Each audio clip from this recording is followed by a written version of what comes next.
Greetings, everybody, and for the fourth consecutive day, welcome into historic Lawrence-Dumont Stadium in Wichita, Kansas. It's time for Hutchinson Community College Baseball on the Blue Dragon Sports Network. This afternoon, the trek continues through the losers bracket for the Blue Dragons as they will face the number 19 ranked Barton Cougars, the 2018 Jayhawk West champions, in the losers bracket final of the 2018 Region 6 Central District Baseball Tournament. Steve Carpenter and Denny Steckline with you. One thing is sure, of all the sports you've ever watched, if you have a team, it's a baseball team, that's your favorite team, and they make a deep postseason run, there is nothing more exhilarating, and it is one of the funnest rides you'll ever go on. And for this 2018 Blue Dragon baseball team, they have put together a very, very memorable postseason regardless of the outcome today. They come into this game with an overall record of 39-21, but the true number, 5-0 in elimination games. You got to remember, going all the way back to the opening round series a little over a week ago at Hobart Debtor Field against Coffeyville, the Red Ravens won game number 1. The Blue Dragons had to win games 2 and 3 just to get to Wichita, and they had to come from behind the ninth inning of game number 3 with a Bobby Morganson walk-off to advance. After the Blue Dragons lost their opening round game to Cowley here on Friday, the Dragons' bats suddenly awoke in the fourth inning against Neosho County, and after a 13-run ninth inning, they advanced with a 20-3 win over Neosho. And then the Blue Dragons knocked off Seward County 12-8. And then last night, in a heart-stopping game, the Blue Dragons outlasted Johnson County 12-11 to advance. Barton, on the other hand, they came through the winner's bracket side. They won a pair of games to reach the winner's bracket final, and then lost to Cowley last night in the winner's bracket final. They had dropped down. So it's 3 teams remain. Hutchinson, Barton, and Cowley, and the winner of this game will advance to tonight's championship game at 7, and then must defeat Cowley twice in order to reach Grand Junction. So I bring in Denny Steckline now, and a few hours to catch our breaths from that game last night. Sure, that was the first time I think you and I were speechless in a postgame. We just didn't know what to say. It was that kind of game. I think part of it was we didn't know what to say because of just the back and forth nature of that, and the amazing comeback by the Blue Dragons to take it. But then the other part of it was we were just flat out tired. Yes. I mean, and I don't carry the lion's share of the work on this broadcast as you do, but, boy, it was an exhausting one and really pretty exciting. You know, how can you not? What you said at the beginning about following your favorite teams on a postseason run couldn't be more true with this group of young men that have the red on today with dragons across their chest. It's been, and you know, I know you missed that Coffeyville series because of the region track meet and softball playing up in Topeka, but playoffs started then, no question. Really, they started the week before against Seward, as we've talked before, because anywhere from the 2nd seed to the 5th seed was in play, and it was critical to get one of those top 4, which we did, to get a home series. But dropping that first game against Coffeyville certainly put the pressure on. You talked a little bit about the bats and how they have kind of come out of hibernation. And when we got here today, we were running some numbers, and the numbers are very telling. If you take the 4 games we played, the 3 games against Coffeyville, the game against Cowley to open this round of the tournament, and the first 3 innings of the Neosho game. So a total of 39 innings. Blue Dragons had 32 hits and 138 at-bats and scored 13 runs. 13 runs in 39 innings. So basically a third of a run per inning. That is not going to win you many ball games. It's not going to keep you in many ball games. Batting average of .232 over those 39 innings. Remember that number. .232.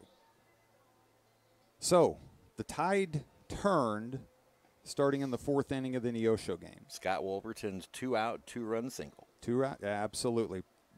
Arguably the hit of the game, and really what it's catapulted Scotty into doing 2 doubles, a triple, a big home run last night to tie it. Since don't discount the momentum that has built, not only for this team but for his bat. So 232 in those 39 innings. So now let's start in the 4th inning, and let's carry it through that game, where they ended up scoring a total of 20 runs after putting 13 on the board in the top of the 9th. Then we played Seward. We had 8 at-bats in that game because we were the home team. 13 hits, 36 at-bats, scored 12 runs.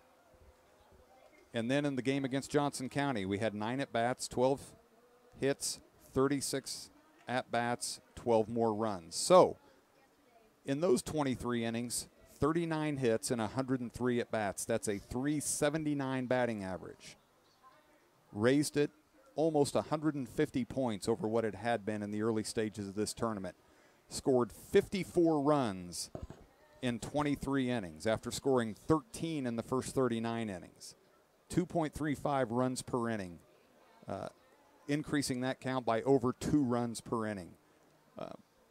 It doesn't take a rocket science to figure out why they're one of the final 3 teams standing in this tournament, Carp.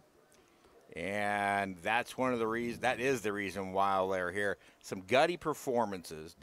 Nedved had a gutty performance in relief last night, as did Dayton Lane, both offensively and defensively. We'll get into that later. But now you get into this. Hutchinson's now 3 games into this, what they hope is a 6-game odyssey that will lead them to Grand Junction. And today's starting pitcher is freshman right-hander Ryan Summers, 2-0 with a 7.36 ERA. He's making his 2nd start of the year. His first start was against these same Barton Cougars back in mid-April, and didn't go well for him. We'll get into those numbers a little bit later. He'll be faced by right-hander Andrew Rep, 5-3 with a 7.09 ERA. So the Blue Dragons are thin on pitching. Barton not so much. Barton's played 1 less game than Hutchinson in the tournament. So pitching will dictate, but the Blue Dragons are going to have to score a ton of runs today to give themselves a chance. Absolutely. And, it's no secret to anyone who's familiar with this tournament and really any baseball tournament that runs the duration and the number of games in the short amount of time that this one has. People are getting to the back end of their rotations. They're getting deep into the bullpens. It's likely we're not going to see very many pitchers' duels from this point, especially from Barton or Hutch. So the bats are going to be critical, and scoring runs is going to be essential. Let's get to the lineups as the Cougars are about ready to take the field. Hutchinson will be the visitor in this one. Real quickly, Brock Shaffer leads it off in center field for Hutchinson. Batting second is Logan Sartori at second base. Third baseman Wyatt Dibbets bats third. Bobby Morganson, the left fielder, bats fourth. Batting fifth will be the shortstop Dylan Nedved. Zach Baxley at first base bats sixth. Batting seventh is the hot-hitting catcher Scott Wolverton. DH Ryan Moritz bats eighth, and Julian Rip bats ninth and plays right field. Ryan Summers, your starting pitcher, 2-0 with a 7.36 ERA. For the 4U4-13, number 19 ranked Cougars, the 2018 Jayhawk West champions, they're missing a couple of key starters in their lineup. We'll get into that a little bit later. But their lineup looks like this for Brett Biggs' team. Left fielder Harrison Dank leads it off. First baseman Carson Engroff bats second. Brett Bonar, the catcher, bats third. Right fielder Brady Michael plays right field and bats fourth. Brett Erickson's at second base, batting fifth. Dawson Pomeroy, the third baseman, bats sixth. Batting seventh is a designated hitter Jared Maneth. Paul Clausen, the shortstop, bats eighth. And Chandler Kelly bats ninth, the center fielder. Andrew Rupp, the starting pitcher, a right-hander, 5-3 with a 7.09 earned run average. The numbers on Ryan Summers. He's on making his 11th overall appearance, his second start, first start since April 14th. 2-0 with a 7.36 ERA. Summers also has 1 save. That was a 3-inning save early in the year. 14 2/3 innings pitched for Summers, 17 hits, 17 runs, 12 earned, 15 strikeouts, 14 walks though. But opponents hitting just .274 against. He'll be facing a Barton lineup that just doesn't make mistakes. As a team, the Cougars are hitting .336 for the year. They have scored 496 runs in now 57 games. But the 2 starters they're missing are key members And that center fielder, Brett Hulsman, they lose a .319 average, and one of the best center fielders in the league because he was injured in a collision with left fielder Harrison Dank against Seward County a few games ago. And then also out of the lineup is Caden Fowler, a .415 hitter. I'm not sure exactly what happened to him, but I believe it has something to do with concussion protocol, as I was overhearing some of the Barton people talk, so I don't want to speculate, but they were talking concussion protocol, and that just kind of leads you to believe what that injury may or may not be. But we are told right now, at least, the fact that Fowler may not play and Hulsman won't play. So I would assume that's Hulsman we've seen on crutches with a brace on the leg down there, and yeah, unfortunate for that young man, but I would not foresee him seeing any action probably for the rest of the season. So Brock Shaffer to lead it off against Andrew Rep. And the aggressive nature of the Blue Dragons starts it up again. Shaffer fouls it off to the left and we're underway right at 4 o'clock. I told you we'd start on time today. We were an hour late last night.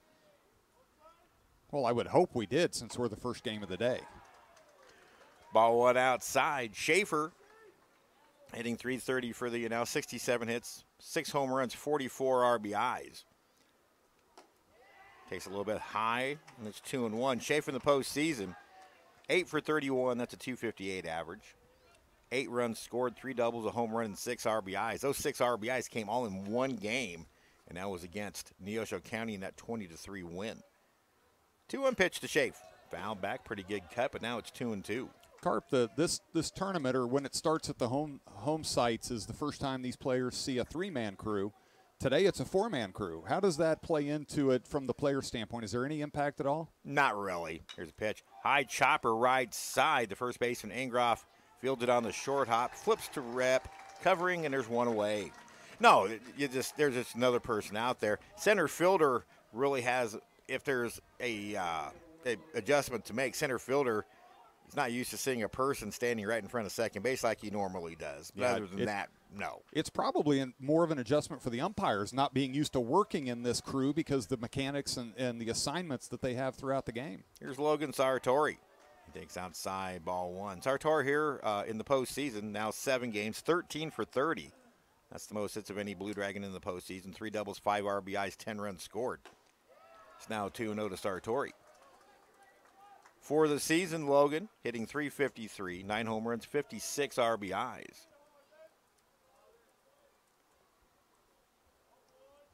Rep's 2-0 delivery, low and outside, 3-0. The team in this game that normally jumps on top can continue to put pressure and have pretty good success. Strike. A little bit high at the letters, I thought, but it's a strike called. Let's get to the umpires real quick. At third base, Nate Garrison. At second base, Scott Friend. At first base, Kerry Funk. And David Hanslick behind the plate. This is the first time in the tournament the Dragons have had Hanslick behind the dish. That pitch misses high, and it's a 1-out walk to Sartori. That's the 30th walk of the year for Logan, 3rd on the team, so he's shown an ability to get on base, which is something you would like to see out of the top of your order. Now sophomore Wyatt Divis, the team's leading hitter, save for the 1 hit from Dayton Lane last night. .370 average for Div. He's only 630 points behind Dayton Lane's 1,000 batting average for the team lead. I don't know if I was shocked or disappointed not to see Dayton in the lineup as at least the designated hitter today. I mean, the guy's batting 1,000 on the year. Divis, 16 home runs, 59 RBIs. Need to talk to Coach Schmidt about that. Move over to first. Back in safely. Sartori, a team-high 15 steals and 20 attempts. Divis in 7 postseason games, now hitting .259, 7 for 27, 3 doubles and a home run. He sends this one up the middle, past the diving second baseman, making the turn, headed for third is Sartori. A momentary bobble in center by Kelly, and the Dragons have something cooking here in the first. Runners at the corner and 1 away for Bobby Morganson. Great piece of hitting by Wyatt. Took that right back where it came from, and with this expansive field, a bigger field than what these teams have played on all year, Logan did a great job of reading that. The center fielder having to come in on it and never hesitated as he rounded second. Bobby hitting .333 for the year, 12 home runs, A team-high 61 driven in. He takes one right down Peachtree for strike one. Morganson's average coming up in the postseason, now 7 for 24. That equates to a .292 average. 2 doubles, 2 home runs, 12 RBIs, 10 runs scored. He's walked 5 times so far. Big swing by Bobby. He fouls it at the plate and now battles from an 0-2 hole. I don't know if I just missed it on that pitch or if our miles per hour on the scoreboard is not operating at the moment. I haven't seen it yet. That appeared to be an off-speed pitch that had Bob fooled. Cougars will give up a run for a ground ball out, or might be able to turn 2 and keep them off the board. Here's the pitch. Called strike 3. That was a great pitch from Rep. Yeah, painted that outside corner and really froze Bob. Now it's going to take a 2-out knock from Dylan Nedved. Dylan second with a .360 batting average. 80 hits now for Dylan. And 222 at-bats, 51 runs, 5 home runs, 34 RBIs. Nedved swings through that offering from Rep, and it's 0-1. I think the speed gun is not on this afternoon, at least to this point in the game. Certainly how it appears. Talked about Dylan's offensive numbers. How about that pitching performance last night? Gutsy. That's the only way you can describe it. 3 scoreless innings up. Swing and a miss, strike 2. Driving home last night, or maybe it was early this morning, I don't recall, giving athletic director Josh Gooch a ride home, and we were talking about, if you had to pick a player of the game, and you could make cases for 3 or 4 Blue Dragons last night. 0-2 pitch. In on the hands. Nedved fights it off. Oh, yeah. I mean, there's obviously Dylan Nedved and Dayton Lane. Julian Rip with that bases loaded triple, and then that running catch to end the game. We can just give it to all of them. It's not costing us any money. That's why it's one of the greatest team sports there is. Runner goes, the pitch. Nedved chops one that lands fair. Bonar, the catcher, will run out to get it and then flip to first. And the inning is over. So the Dragons threaten, have runners at the corners and 1 away, but can't push anything across. No runs, a hit, and 2 left. After a half, it's the Blue Dragons 0 and the Cougars coming up.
Ryan Summers, the surprise starter out of Coweta, Oklahoma, 6'6", 180-pound freshman, making his second start of the year for the Blue Dragons.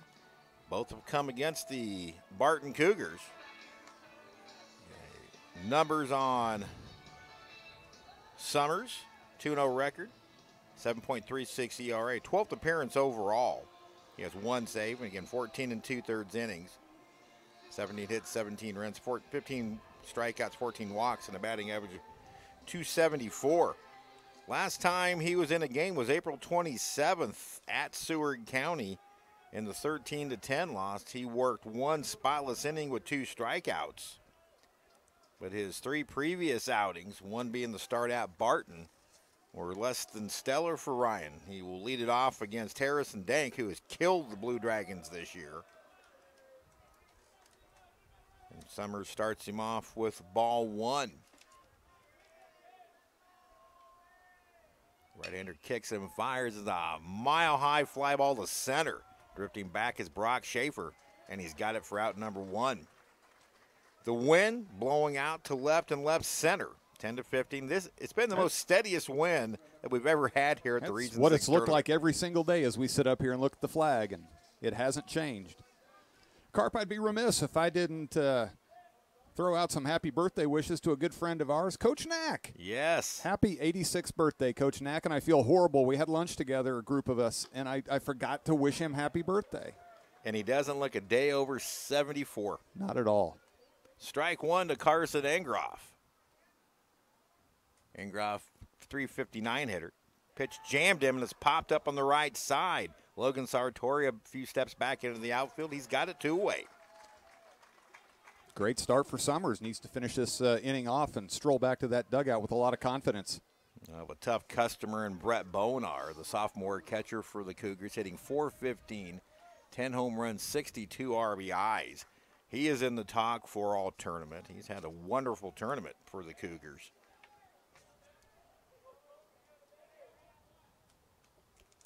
One of the better defensive catchers, along with Cowley's Dalton Dinkle. There's a strike.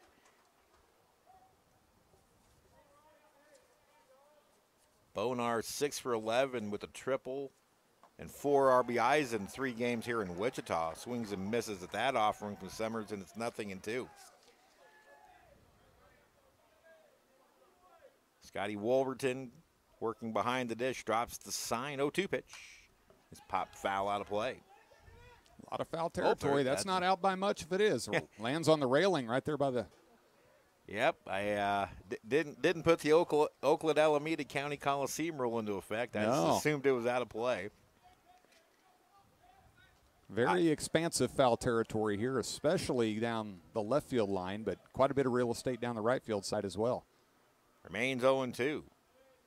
Big righty into the wind. And misses with the changeup outside, 1-2.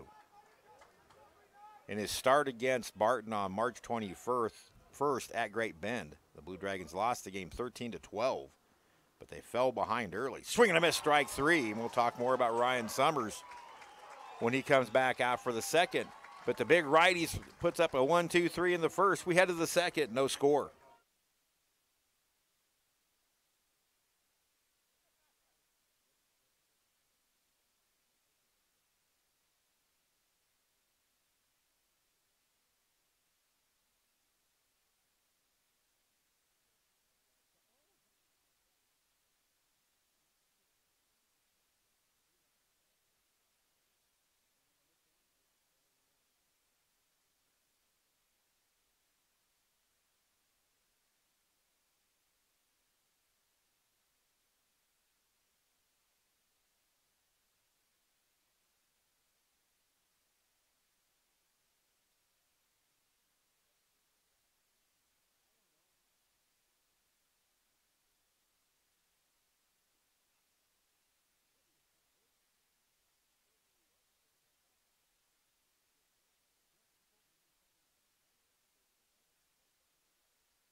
Ryan Summers, a spotless first inning and a very impressive start for the Blue Dragon freshman. No score through one. The winner of this game will turn right around and play the Region 6 perennial power Cowley Tigers tonight.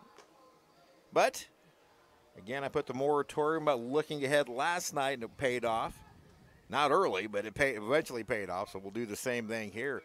Zach Baxley will lead off the Dragons second. It'll be Zach Baxley, Scott Wolverton, and Ryan Moritz to face Andrew Repp, who allowed a walk and a single in the first. Then he stepped up, struck out Morganson looking, and got Dylan Nedvin on a little soft ground ball in front of the plate.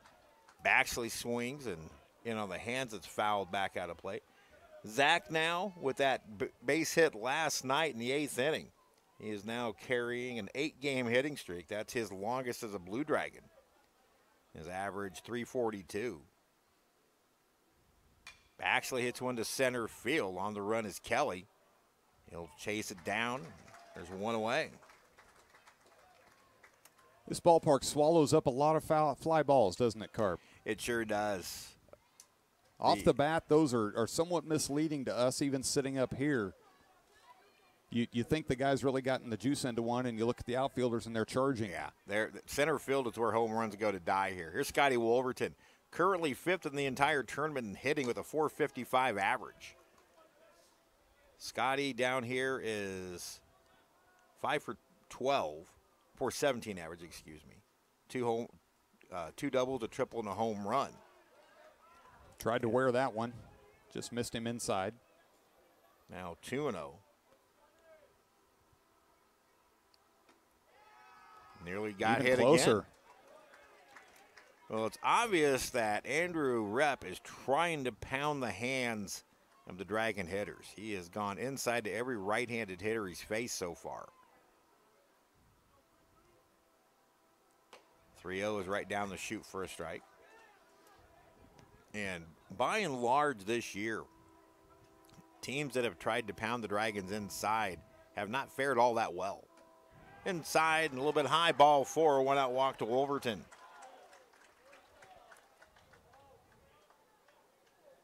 Scotty reaches base for a 4th consecutive game, and that'll bring up Ryan Moritz, who's quietly having a very good postseason. If Rep continues that approach of coming inside, you'd like to see the Blue Dragon hitter step up in the box a little bit and take some of his zone away. Ground ball to second. This could be 2. Erickson to Clausen for 1 on to first, and that's a 4-6-3 double play, and the inning is over. Dragons continue to be aggressive early in the count, but Cougars roll a double play. No runs, no hits, nobody left. We go to the bottom of the second. There's no score.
No score. Bottom of the second inning.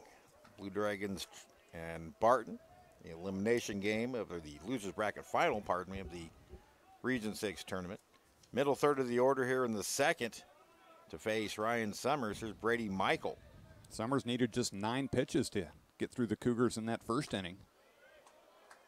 Not sure where that missed, but it's called a ball. Michael, a .337 hitter on the year, 8 home runs, 53 RBIs. 1 for 12 here in Wichita. That one pulled foul. You always get nervous when you see a 1 for 12 in a tournament this deep. You just have a funny feeling they're due. Absolutely. Any good hitter doesn't stay in that funk forever. 1-2 pitch. Breaking pitch, a beauty. It's strike at the knees, and it's 1-2. Ryan's one of the pitchers that Schmitty and I really haven't talked about in depth all year. Did he go around? Yes, he did. That's a strikeout. One away here as Michael strikes out. Second in a row for Ryan Summers, and that'll bring up Brett Erickson, the second baseman. Erickson, .345 hitter for the year. No home runs, 30 RBIs, but he has 14 doubles. Chopped to the left side deep in the hole. Deadred has a quick release to first, and Dillon equal to the task. Throws him out, 2 away. Nice play. Nice job by Dillon, and you can see how over the course of just these few games here in Wichita has how not only he but the other Blue Dragon infielders have adjusted to this turf and the different bounces and the speed at which that ball travels. Here's another young man for the Cougars that is due to go off. And is Dawson Pomeroy, the first baseman. He wore the Blue Dragons out in 5 games this year. With 3 home runs, he takes a strike on the outside corner. Not only at the plate, but I think he came into the mound a couple of times, didn't he, to close out some games? He's also a closer. Pomeroy, 249 hitter. That is not typical. Changeup from Summers, swung through a miss, and it's 0-2. Pomeroy, 4 home runs, 33 RBIs, but 3 of those home runs came against the Dragons. It is a muggy 91 degrees today, isn't it, Carp? You worry about later, but we'll let Merrill Teller take care of that. Pitching on the hands, right toward the sound room. Sean Boston, my replacement on the PA, is ducking. That deserves something. Sean Boston, who's also an announcer for the Wichita Force football team. Pitch, this is a little bit high. Good miss, and it's 1-2. Sean is one of the up-and-coming broadcasters in this area of the state. Sean's one of the good ones. Speed gun's now back in working order. Swing and a miss, strike 3. 6 up and 6 down for Summers through 2 with 3 strikeouts. We head to the third. Dragons nothing and the Cougars nothing.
On to the third at Lawrence-Dumont Stadium.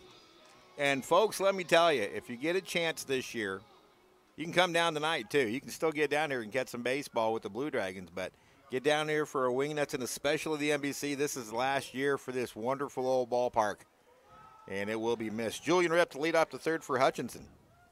Facing Andrew Rep. No score through 2. Julian takes high and tight ball 1. Julian, in his own right, has had a great postseason. Flying Dutchman put that speed on display last night with that triple that cleared the bases. And then that running catch to end the game that bases loaded, 2 outs, bottom of the 9th. The situation everyone lives for. 1-1 pitch. Swung through a changeup. His batting average in the postseason, not all that impressive. .217, 5 for 23, but 2 triples, a home run, and 8 RBIs. He has made them count. And he's been a bulldog in right field. Now the 1-2 from Rep. Julian checks his swing. Just wanted to make sure that arm wasn't going to come up late from David Hanslick.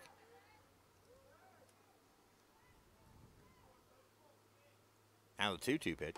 High and tight, full count. I think we got some people tuning in back on campus. Admissions department, the folks in Lockman 114 tuning into the game today. Athletic department also. The pitch hit him. So the Dragons get a leadoff man aboard to start the third, the first time Hutchinson's done so to this point, and that's back to the top of the order and Brock Shaffer. Appreciate those folks listening in and supporting the students as they play here today, but you still got 35 minutes left in the workday, so get back to work, folks. You don't suppose the president's office is tuned in? Well, I think it's in his job description that he should be. Shaffer bunts one foul. You know, I'm glad you brought that up, Carp. Do you have any idea how important that victory was last night?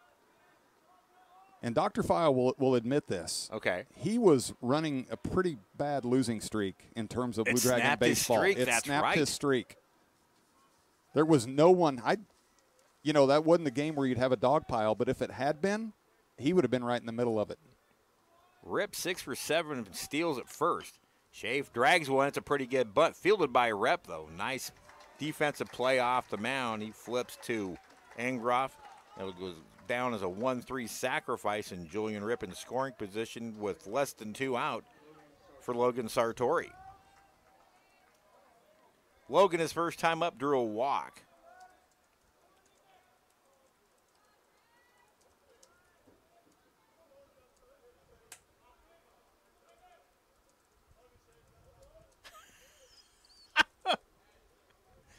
Josh Gooch saying he gets words of encouragement.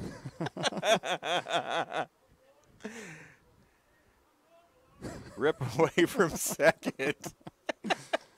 It's a breaking pitch on the inner half at the belt for a strike. Even though we're not regulated by the FCC, we can't say what was just text to us. Gooch, don't you have a softball team to go coach here in a little bit? Now Leo with the Sartori. Ground ball knocked down by Pomeroy. He avoids the tag for one on the first, safe. That'll be an error on the third baseman, Dawson on Pomeroy. Boy, and it was you could see a bad thing coming for the Blue Dragons, the way Julian broke on that and was coming hard to third and nearly ran into an easy out where Pomeroy, if he could have fielded that cleanly, could have just laid a tag on Julian and possibly gotten the double play out of it. But instead, first and third for the Blue Dragons. Pretty good base running to avoid the tag by Rep. Now Wyatt Dibbs with an RBI opportunity. Rep out of the stretch delivers. Ground ball to first. They go to second for one. Back to first. And just like that's a double play, and the Cougars are out of the third. Second time the Dragons have had first and third and one out and have come up empty. 2.5 in the books. Dragons nothing and the Cougars nothing.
Welcome back to Lawrence-Dumont Stadium. The Dragons have missed out on 2 golden opportunities and have hit into 2 double plays.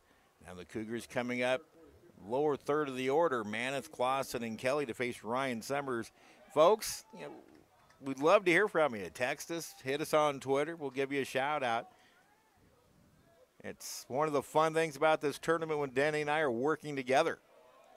Ball 1 to the designated hitter, Jared Maneth. We had someone spoil the fun on YouTube last night, posting a comment that shouldn't have been there, so we've had to turn that little attribute off. So, yeah, send us a tweet at Blue Dragon Sport. Let us know what's going on today. Ball 2 now to Maneth.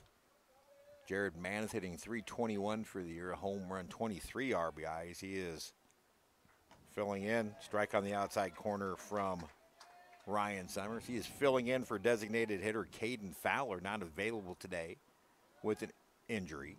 2-1 for Summers. Line to left field, and that's the Cougars' first hit of the game. First time Summers has gotten a pitch up over the plate. Maneth jumped on it. It's a leadoff single for the Cougars with Paul Clausen, the shortstop, coming up.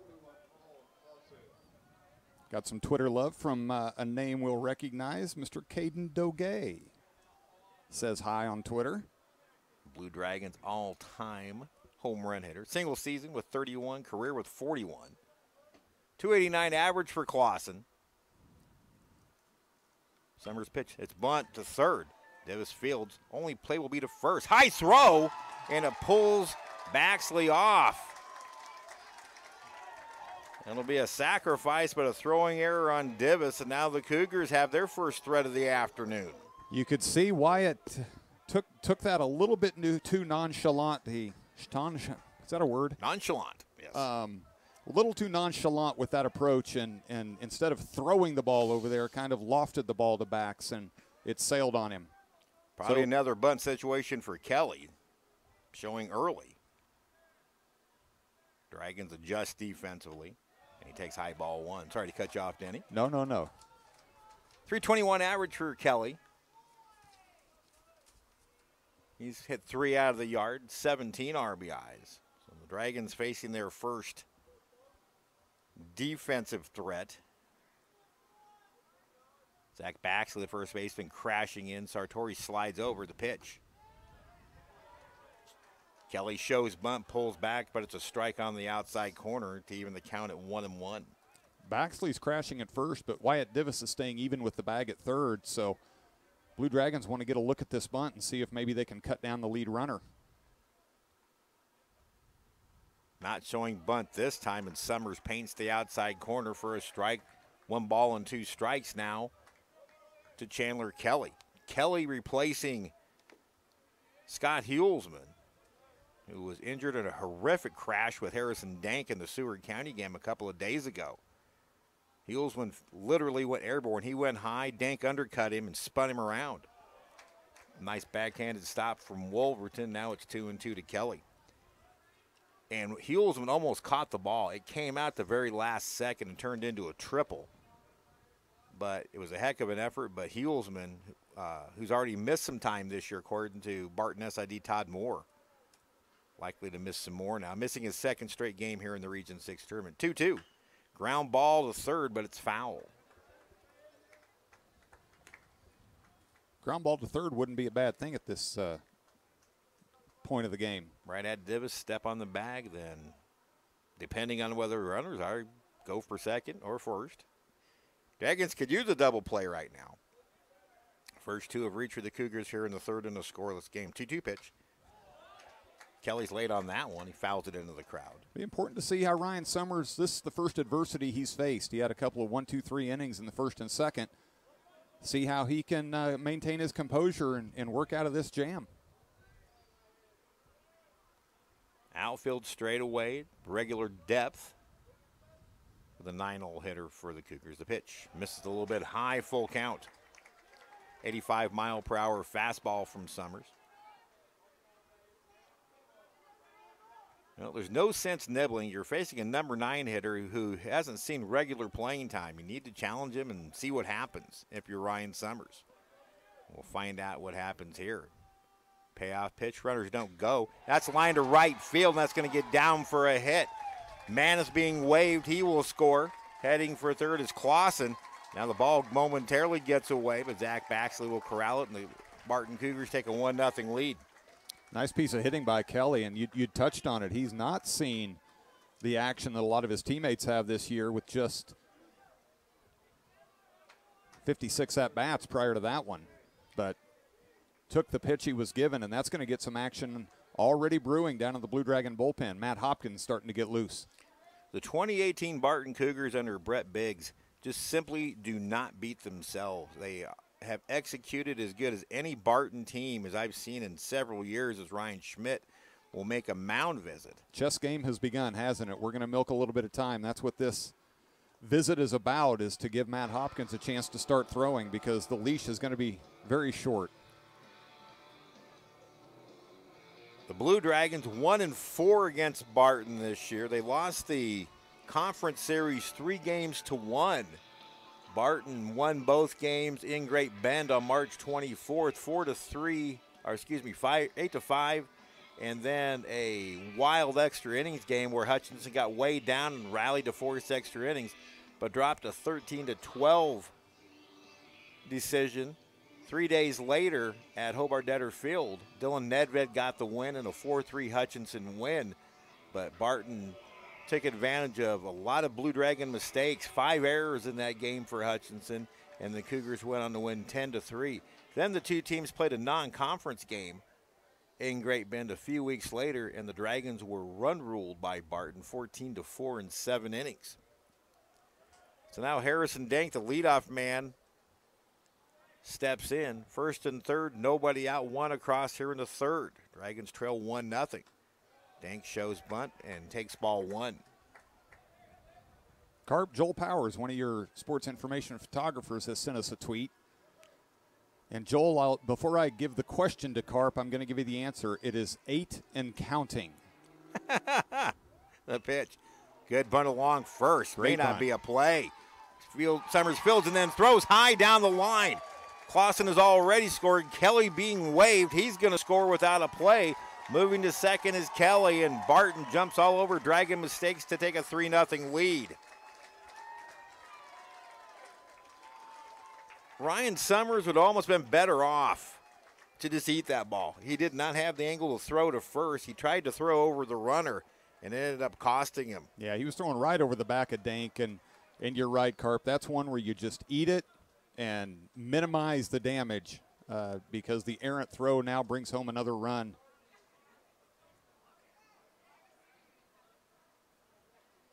So now Carson Agroff as the Cougars go for a big inning. It's way outside, and it's back to the screen. Dank will move up to third on the wild pitch.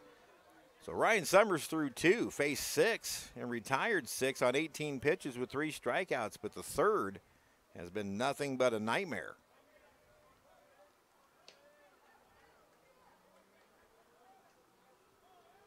The Dragons have had their defensive issues at times all year. It's been better lately, but they've now committed 118 errors in the 2018 campaign. Another breaking pitch. That one kicks away from Wolverton, but he chases it down before Dank can think about going down the line. Matt Hopkins cranking it up fast in the Dragon pen. Right now, no arm is safe. You're just if you need to throw, you're going to be called upon. The pitch called strike. Have you figured out what the question is, Carp? If the answer is how 8 many and count- Cokes, yada, yada, How many yada. Cokes has Carp into so far today? The pitch. Curveball grounded into left field for a base hit. It's 4-0 as Dank scores. So the Cougars have jumped all over 2 major Blue Dragon defensive mistakes and now have a 4-run inning going and still nobody out. Do you remember how many errors we committed last night against Johnson County, Carp? Absolutely 0. So Brett Bonar, the batter, is... That's going to be the end of the day for Ryan Summers. Ryan Schmidt coming out. And we await the arrival of Matt Hopkins. Actually, Schmidt hasn't even made the mound yet. He may take a little bit of time to talk and wait for the umpire to come out to break it up and give Hopkins, well, he's done throwing, so. He's just waiting for the signal now.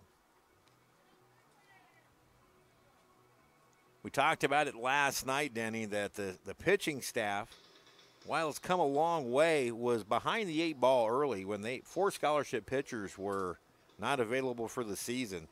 And we will discuss that topic as Matt Hopkins makes his way in. We'll take a quick break. 4-0 Cougars here in the third.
Matt Hopkins out of Kingfisher, Oklahoma, 5'10", 170-pound freshman, takes over on the mound.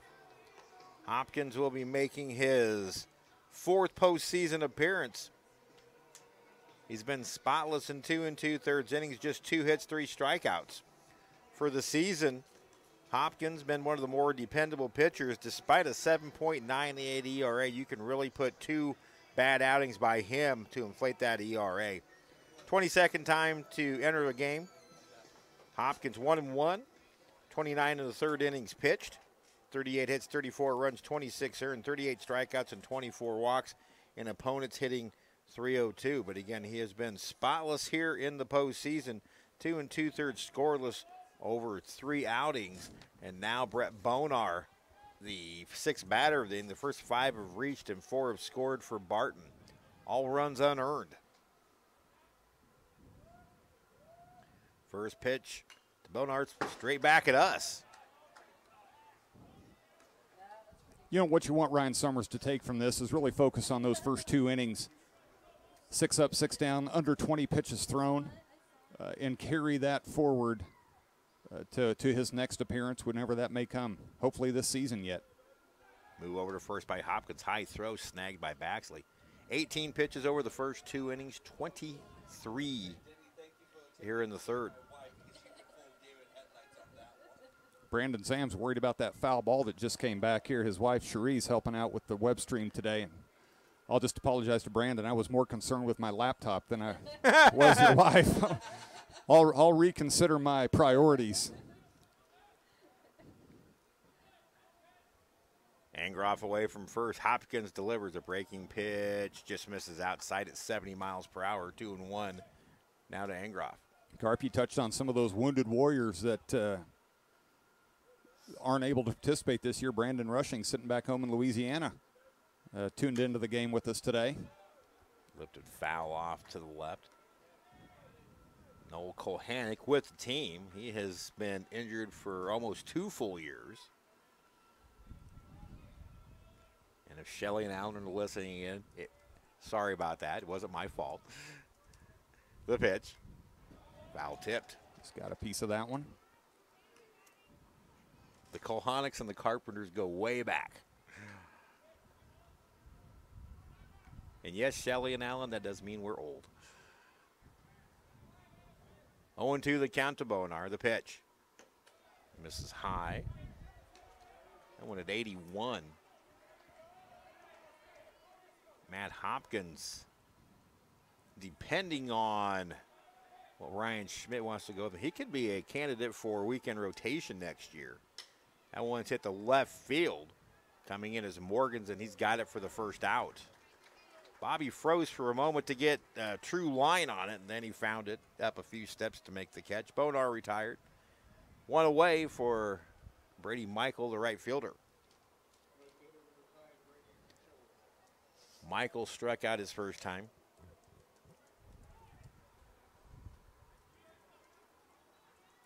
Four runs, 3 hits, 1 error for Barton. No runs, 1 hit, 2 errors for Hutchinson. Good off-speed pitch. Runner goes. Wolverton's throw. It was a bit of a delayed steal. Angroff didn't break right away, but he'll be credited with a stolen base. Michael swings and misses. But Angroff. Stolen base number 6 on the season. In scoring position with 1 out. The reason the Barton Cougars won the Jack West this year is simple and pure execution. They've executed better and consistently than any other team in the league in 2018. That pitch hit him. Michael hit with the pitch, and the nightmarish 3rd inning continues for Hutchinson. You could see that right out. He lost that right out of his hand.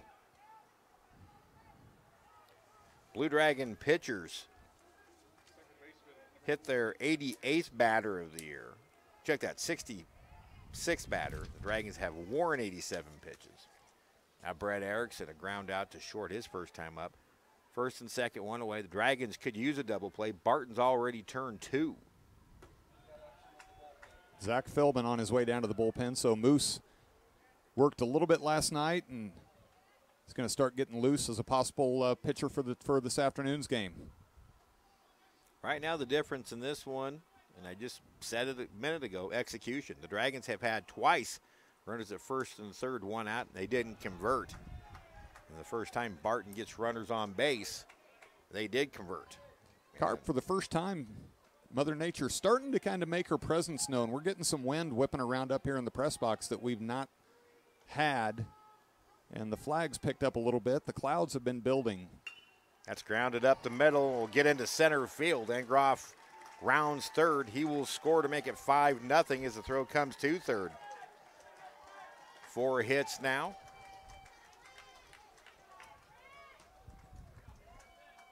And Dawson Pomeroy will be the 9th batter of the inning. Michael will stop at second. Engroff scores from second. Important thing for the Blue Dragons to remember, Carp, they've been here before. They were less than 24 hours ago. Trailed at 9-2 after 4 innings to Johnson County last night. And then he gave you those impressive numbers since the 4th inning of the Neosho County game. Here's Pomeroy. He sends one to left down the line. It's going to be in. 1 run will score, and Ground rule double. And it bounces it. Did it bounce in? It bounced in. Bobby fielded it in that 10th that's down the left field line. We talked about that rule last night. That's the second time that's come into play. 1 run will score, though. That's a double for Pomeroy. That may have saved another as Erickson was rounding third, but instead has to put on the brakes. So it's a 6-run inning, and things aren't getting much easier as Jared Maneth steps in. Scott Wolverton takes a trip to the mound to talk to Hopkins, and you've got to think part of this is to give Philbin a little bit of time. And now Ryan Schmidt comes out. He comes to home plate umpire first, which would indicate he thinks Matt may be injured. If he is, or if he's checking on an injury, this doesn't count as a trip. The entire infield is in. Got a text from Mel Westerman, the father of former Blue Dragon volleyball setter Ashlyn Westerman, a former SID worker of mine. Mel's listening in. Congratulations there, Grandpa. Ashlyn's going to be a mother for the first time here in a few months. And by the way, tell Ashlyn the desk is still clean. That's an inside joke.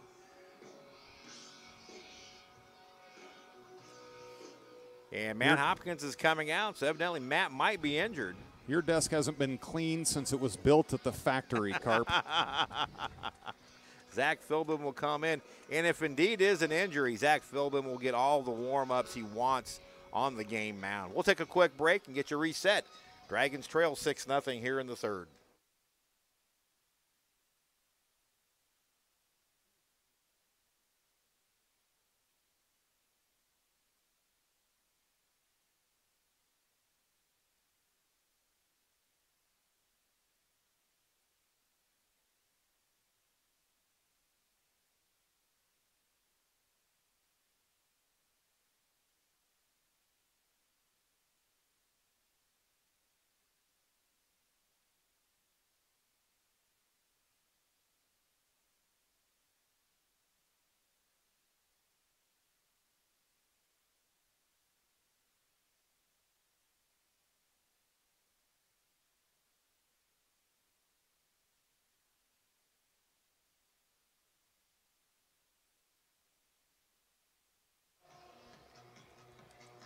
So the only lefty available to the Blue Dragons, Zach Philbin out of Omaha, Nebraska. Takes his warm-up tosses for what we think is an injured Matt Hopkins. He didn't take very many warm-up tosses. He had plenty in the bullpen before he was called upon. So Philbin becomes the third pitcher of the third inning. Cougars have already sent 9 to the plate and have scored 6. Just 1 out now. Runners at second and third. Erickson at third, Pomeroy in second. And Jared Maneth, the batter. He started this with a single to left. It was the Cougars' first hit. And the Cougars have followed suit. High pop on the first pitch. It's Logan Sartori a few steps into right field. And there's 2 away. Big pitch. Big pitch, big out for Moose to come in and man the first pitch swinging. Now the shortstop, Paul Clausen. Clausen with that grounder to Divis that was the first Blue Dragon error of the inning. Zach Philbin, a 2-1 record, making his 21st appearance. 4.76 ERA, 22 and 2/3 innings pitched. 73-mile-per-hour changes swung through and missed for strike one.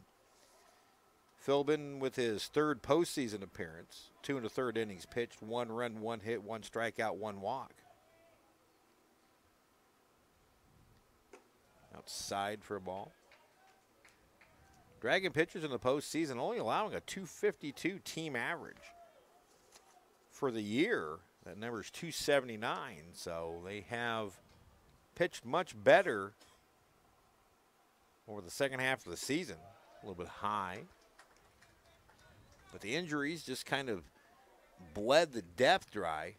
When I talked with Ryan Schmidt after the fall season, he was fairly confident that at that time that the Dragons may have the best pitching depth he had had in 6 years. Now the 2-1. Misses outside, 3-1. Cougar starter Andrew Rep spent a little bit of time in the Barton bullpen during this at-bat, just throwing to keep his arm loose. He's now made his way to the dugout. Last couple of years, Barton has had the better of the Blue Dragons in the season series. 1 year ago, they were 4-2 against Hutchinson. That pitch misses low, and that loads the bases with 2 outs for the center fielder Chandler Kelly. Kelly had an RBI single his last time up. That was a big at bat of the inning. It was 2-2. It was a 2-2 pitch, and he took it the other way. And that kind of, from that point, started the merry-go-round. Kelly, the 12th batter of the inning. Philbin delivers and gets strike one. Cougars just have 5 hits. All 5 have come here in the third, though. Lefty kicks and fires, misses way outside. Scotty had to hop up and backhand that one and still took him away from the plate quite a bit.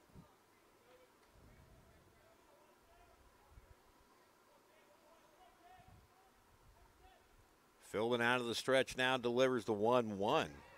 Paints the outside corner at the knees, and it's 1-2. Good pitch. Looking forward, when you look at Philbin's potential for next year, possible closer. He's got that makeup about him. Certainly gives Coach Schmidt some options when he looks at his rotation and who he could have in the bullpen. Fly ball to the right side, hooking, and lands in the Dragon bullpen. I had a feeling that was going to stay in play, but it's just in that area where nobody's going to catch it, and it wasn't hit overly high to begin with.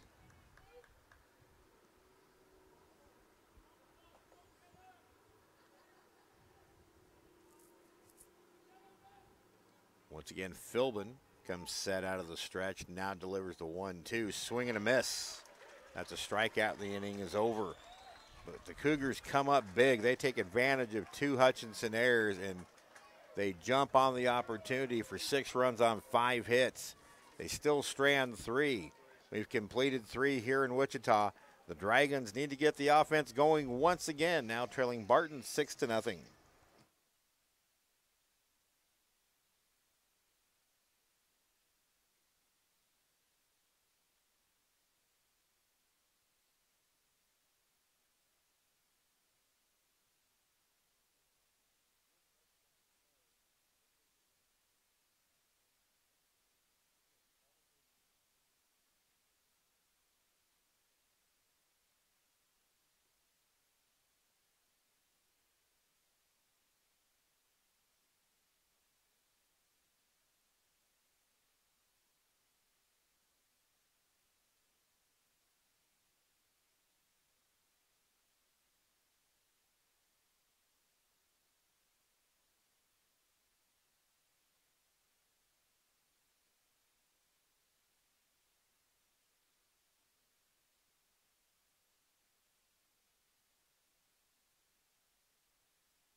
Front of the bus, Bobby Morganson will lead off the fourth inning for the Blue Dragons. Carp, I sure hope that nickname finds its way to Boca Raton. We're going to have to work real hard to make sure it does. I will contact their sports information director and get that taken care of forthwith. And I think they need to know the whole story. Morganson drills one to center field for a base hit. Great way to answer that 6-run third by Barton. And, you know, you've got to wonder. We talked about Andrew Rep going down to get a few tosses in. He was sitting for quite a bit of time. Career hit number 155 for Bobby Morganson. Watch out, Michael Hillman. He's coming for you. Now Dylan Nedved. Had a little dunker in front of the plate he thought was foul. Ended up rolling fair, and it was an easy play for Brett Bonar to throw him out at first to end the first. He takes a pitch in the dirt, ball one to start this at bat. That one's well hit toward left center field. On the run is Kelly, and he runs it down to make the catch. So who needs Brett Heelsman when Chandler Kelly can chase him down like that? That's got to give Brett Biggs a lot of confidence if Heelsman's no longer available for the season. Good running catch by him. Nedved retired one away for Zach Baxley. It was a great catch by Kelly, but you've got to like two batters and two very hard-hit balls for the Blue Dragons. And Bax an 8-game hitting streak coming into this. He's the only Dragon hit safely in all 7 postseason games. Takes high and tight, ball one.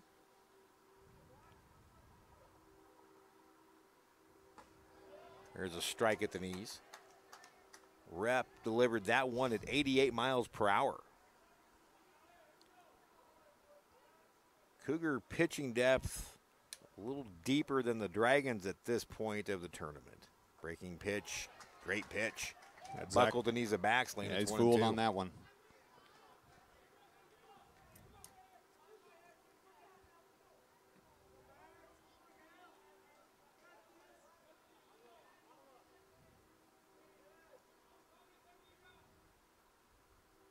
One-two pitch.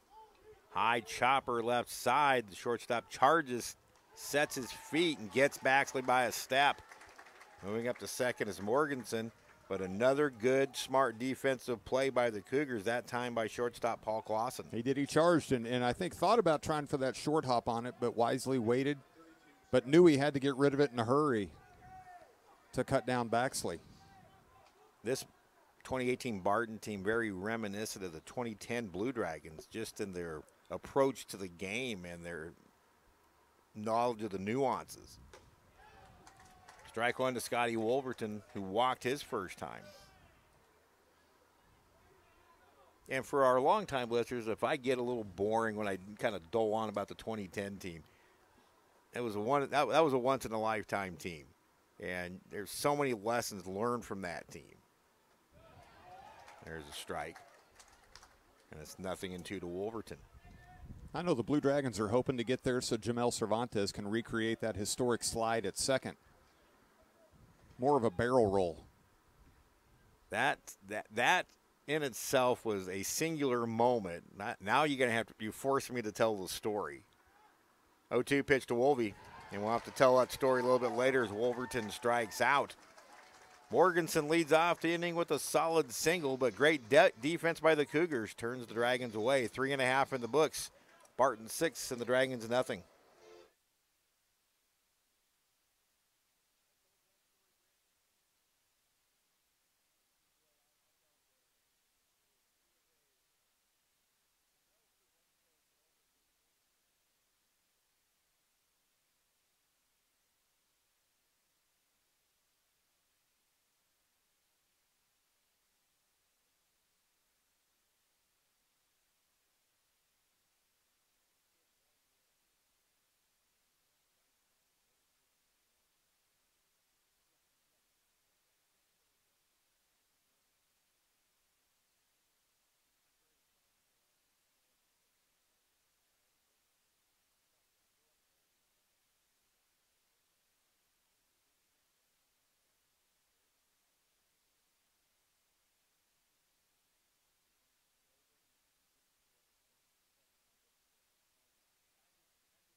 Dragons trail 6-0, bottom of the fourth.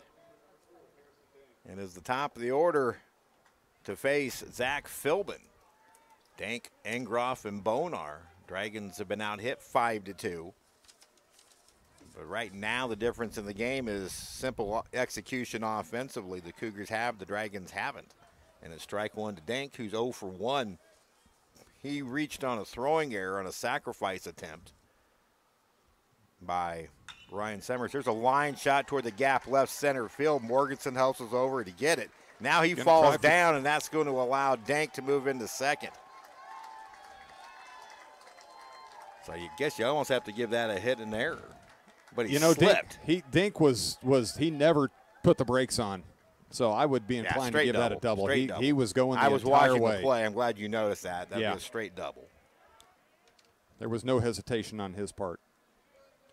So now Carson Engroff. So the story about Jamel Cervantes, 2010 World Series Grand Junction against Chattanooga State in the opener. And you've heard Denny and I, whether we're here together or we're running solos on broadcast, pitch taken low and away, will have commented more than once about the state of Jamel Cervantes' hamstrings. Now, Mel was a third-year player in 2010, got a medical red shirt to play after playing just 3 games in 2009, foul tipped by Engroff, and it's 1-1. Finally, though, he got healthy enough to play 46 straight games. So he was healthy. Dragons were at Grand Junction. Tight ball game at that point. I believe it was 6-4, if memory serves correct. Engroff shoots one toward right, but fouls it off. 4th inning, Mel's at first. Kyle Crooks puts the steal on, and he takes off. And you heard Denny describe the slide more like a barrel roll, but Mel didn't. He was safe, but Mel didn't get up. So we're thinking, this might be the one. There's another line shot into the Dragon pen foul, and it stays 1-2. Ryan Hilty was the sports medicine staffer on site. Had to be a good 5 minutes that Ryan was out there with him. So anyway, Mel stays in the game, and on the very next pitch, he steals third without a throw. Fly ball to right will be playable for Rip toward the line. He's got it. Up. Dank fakes the tag, and good strong throw from Julian, and that's out number 1. Saw Coach Cervantes in a boot. Can coaches get red shirts? But let me finish the first story before we get into the boot. A few years ago, my son Andy was out with us. He was doing some video work as well. He got a picture of the slide and finally found the video and showed it to me. Well, that was to the dismay of Coach Cervantes, who wants to lose that, and I will show it on the video board next time I get a chance in the sports arena. And, of course, I had to send it to you. Absolutely. Absolutely. So, but it was one of the funniest moments. Mel pulled a Hulk Hogan. He comes back from nearly being down and out to stealing a base without a throw. It was a great moment. Ground ball to the right side, fielded by Logan Sartori. He bobbles, recovers, and throws to get Bonar, but moving up to third with 2 outs now, Harrison Dank. Nice job to recover there by Logan. No harm. Dink was going to move up regardless. Now Brady Michael 0 for 1. He was hit by a pitch in that 6-run third and scored. So fast forward 18 years, and I let Denny take the story from here. Well, I got word the other day that Coach Cervantes was hobbling around with a boot on one of his feet. And he was doing a great job of trying to hide that information from you and I, because I think he knew that there would be some Twitter fodder for us. As Philbin delivers the 0-1. Fouled 0-2 now. And so we get word that it was a lawn mowing accident, which sounds bad. It sounds bad, but a lawn mowing accident. But through further research. Well, and so I texted Coach C. Here's a swing and a miss. We'll pick this up next half inning, Carp. Cougars get a leadoff double, but the Dragons work around it. We've completed 4 at Lawrence-Dumont Stadium. Dragons trail Barton 6-0.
Dragons have been blank 6-0 on 2 hits through 4 innings.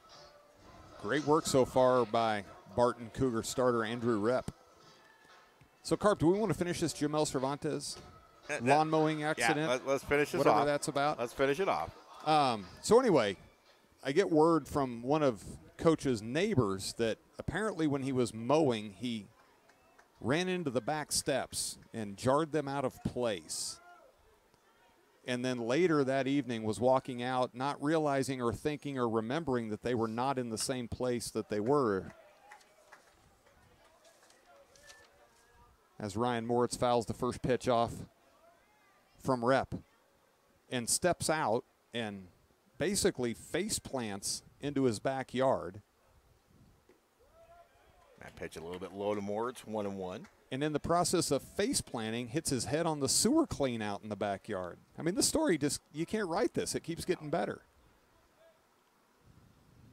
1-1 pitch from Rep. Moritz takes a shot to left, but he hooks it foul. Moritz hit into a double play his first time up. Cougars have turned 2 double plays. And the best part of that is Coach Cervantes has no idea you and I know that much detail. 1-2 pitch. Swing and a miss, strike 3. That is the 3rd strikeout for Rep. And it'll bring up Julian Rip. Rip started his collegiate career at San Jacinto North, but transferred before the 2017 season. Saw limited playing action last year. First pitch swing, grounds 1 to short. Clausen has it. And there's 2 away here in the Dragon 5th.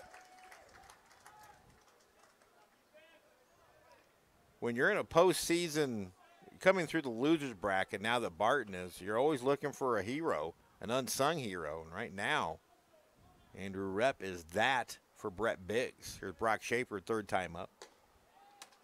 And he takes a strike. 1 for 2. Check that 0 for 1 with the sacrifice.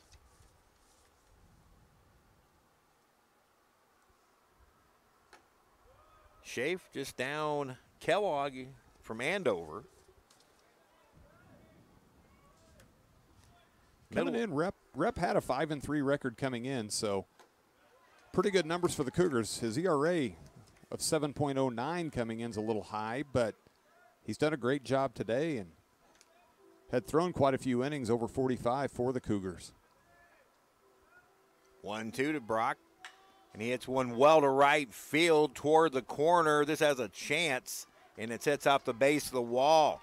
At least 2 for Shaffer, and he's going to try for 3.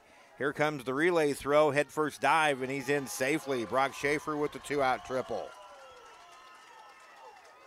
Schaaf with his 4th 3-bagger of the year, 3rd hit for the Blue Dragons.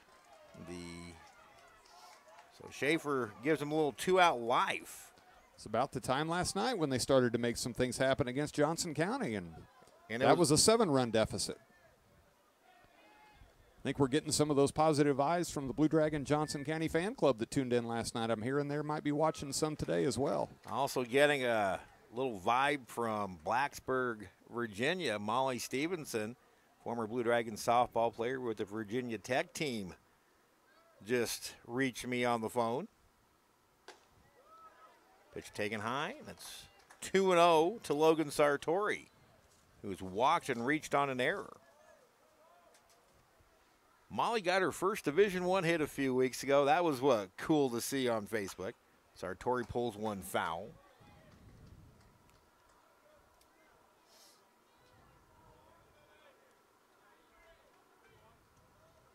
Bunch of the Blue Dragon softball players, present and past, were here. Hannah Danielson was here with Ashton Reynolds and Cameron Pope last night. 2-1 pitch. Ugh. Looked a little bit low, but it's called a strike, and now it's 2-2 to Sartori. Good turnout again today. A lot of students that came over to support the team, and a lot of parents here as well. Good crowd on both sides. Rep's pitch is hit to center field fairly well. Kelly going back, now slowing down just short of the track. He's got it, and the Dragons are done in the fifth. No runs, one hit on the Brock Shaffer two-out triple. But the Dragons scoreless for the fifth consecutive inning. They trail Barton 6-0.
Barton comes up with 5, 6, and 7 here in the fifth to face Zach Philbin, the third pitcher of the game.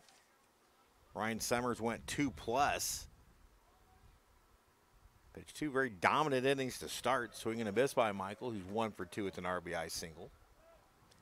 Cougars was 6 in the third. Right now, that's the difference.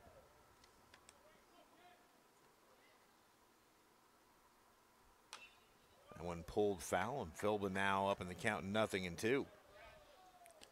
Carp, think about the two teams we have right here, Blue Dragons and the Cougars. Two of three teams standing in the Jayhawk Conference right now, hoping for that bid to Grand Junction. 0-2 pitch. Got him swinging on 3 pitches. And both of these teams also represented the Jayhawk Conference in the National Basketball Tournament a couple of months ago at the Sports Arena. Yes, they did. So a couple of impressive seasons for the athletic departments of both schools. Barton's men, also the men's indoor national track runner-up, and they'll be bidding for a national championship just down K254 in El Dorado starting Thursday. National track meets at BG Product Stadium. Strike one to Dawson Pomeroy. When does that return to the to Gowan Stadium, Carp? 2 years.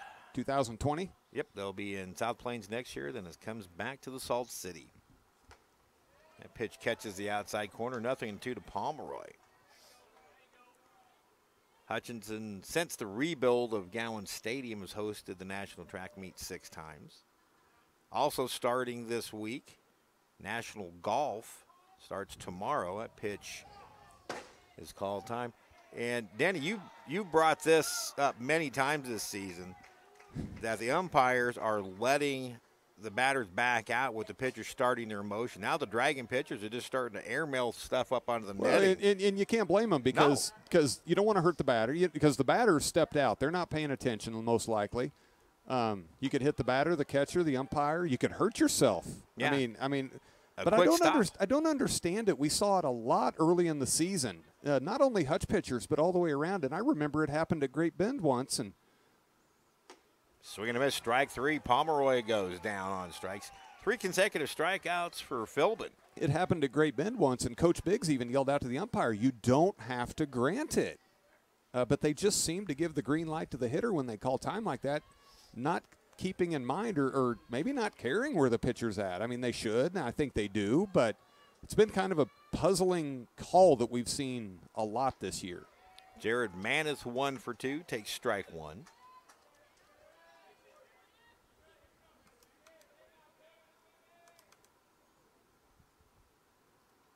Big lefty kicks and fires, and it's strike 2. You know, at Hobart Detter, we keep track of how many times people flinch when a foul ball comes back. Brandon Sams now goes in the book as the first person to flinch on a pitch. 0-2 is popped up, foul territory toward the Dragon dugout. Baxley tries to find it.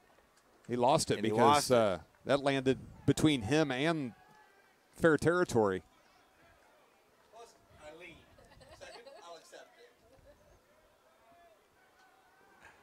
Brandon owns it. Shows the man he is. Yes, Brandon self-reports on stuff like that. 0-2 pitch. Just missed on a changeup at 75. Manis thought about it, and he was able to lay off.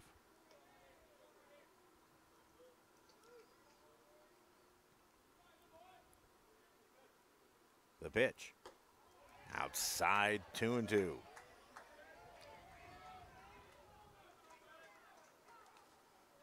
If there is an if game tomorrow, normally those are at 7 o'clock. The if game, scheduled for tomorrow, Tuesday, will be at 1. The pitch. Lifted to center, shallow. Shaffer going on. Sartori going out. And it's going to drop in for a hit. So the depth of the outfield here at Hobart Detter cost the Dragons a bleeder single for Manis with 2 out. Your lack of sleep is catching up to you, Carp. What did I just say? You said Hobart Detter. Oops, sorry.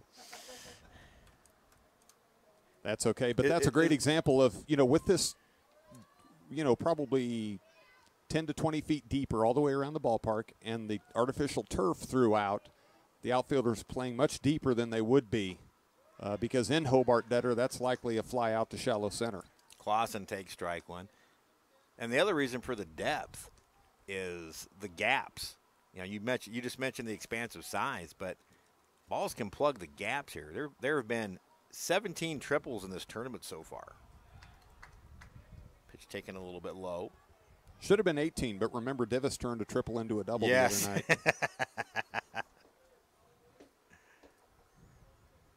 Wyatt's been nursing a hamstring injury, so that was a smart play on his part. That's up the middle. Nedved will get to it. Flips to Sartori for the force, and the Cougars are turned away in the 5th. So a little like last night. Dragon relief pitching, putting up zeros. Now it's time for the offense to get going. Cougars, no runs, 1 hit, 1 left. They've straighted 5 through 5. We head to the 6th here in Lawrence-Dumont Stadium, not Hobart Detter Field. The Blue Dragons trailing Barton 6-0.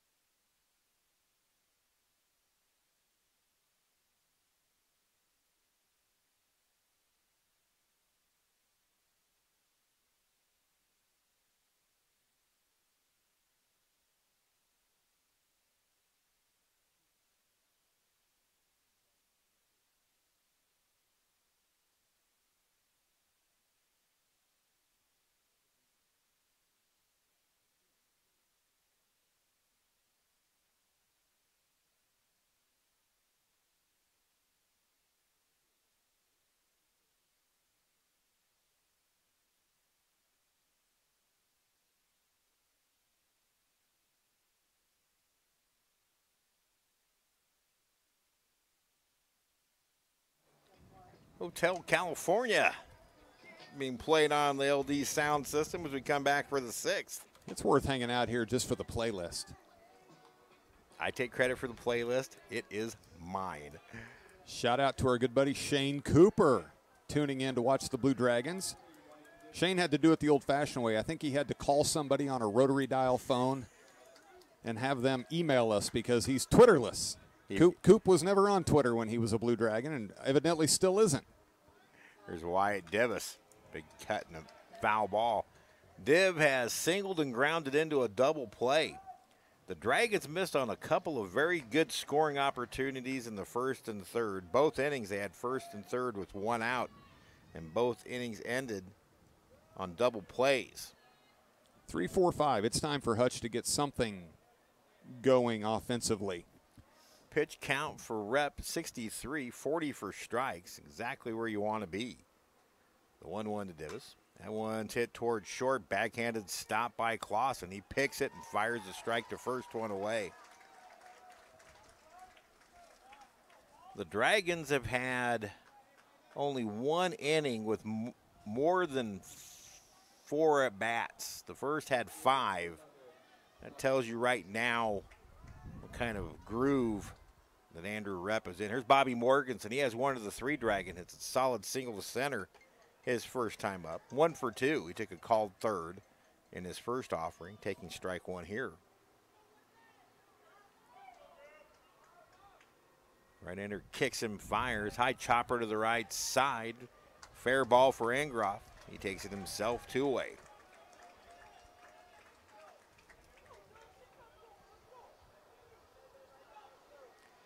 Now Dylan Nedved, the freshman, 0 for 2.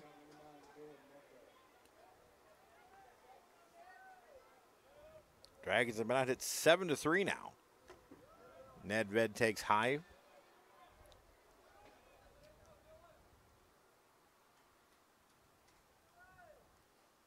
Wind in the pitch, inside 2-0.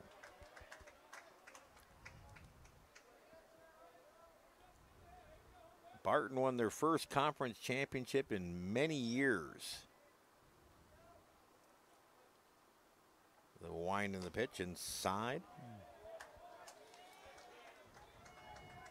Just about called that a strike. There was a little bit of a flinch on the umpire's part. He thought about it. Now the cripple. Strike called. Dylan was taking all the way. Dylan will be a 2-way player next year, most likely. 3-1 pitch, and he draws a 2-out walk. That is the 3rd walk issued by Rep. That'll bring up Zach Baxley 0 for 2, a fly out and a ground out.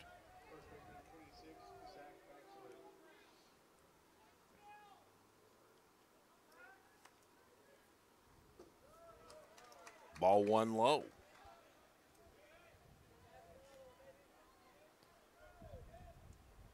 You know, Coach Biggs would like to try to get this one wrapped up and save some pitches on the part of his staff. Hutchinson's certainly going to try to do what they can to get back in this one and make them expend some more arms.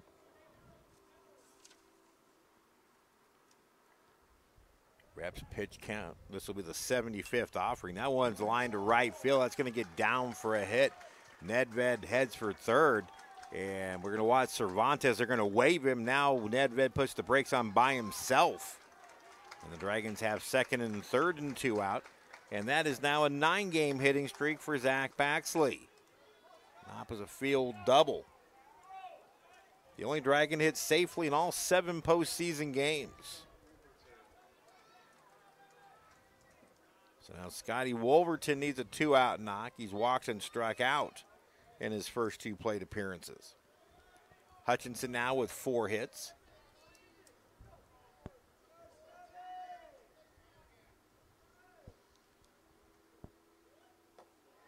Breaking pitch, a beauty from Rep. It's a strike. The Cougars have, honestly, since 2014, have played the Dragons as well as any team in the Jayhawk West. And that's consistently over that stretch of time. Now it's 0-2 to Wolverton. broadcasting a game in 2014, and that was Ryan Schmidt's first Jayhawk West Conference Championship year with the Blue Dragons.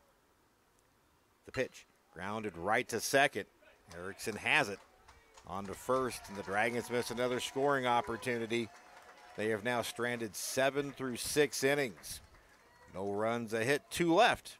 On to the bottom of the 6th. Cougars 6 and the Dragons nothing.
Zach Philbin.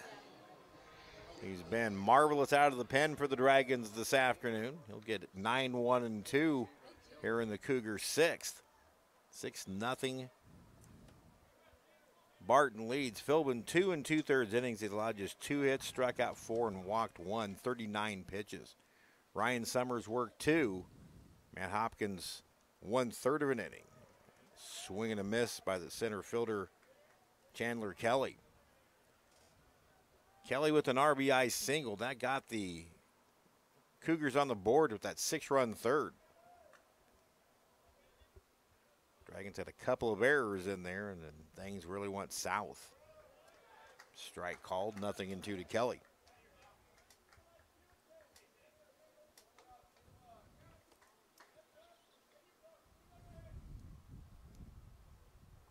Big lefty kicks him, fires.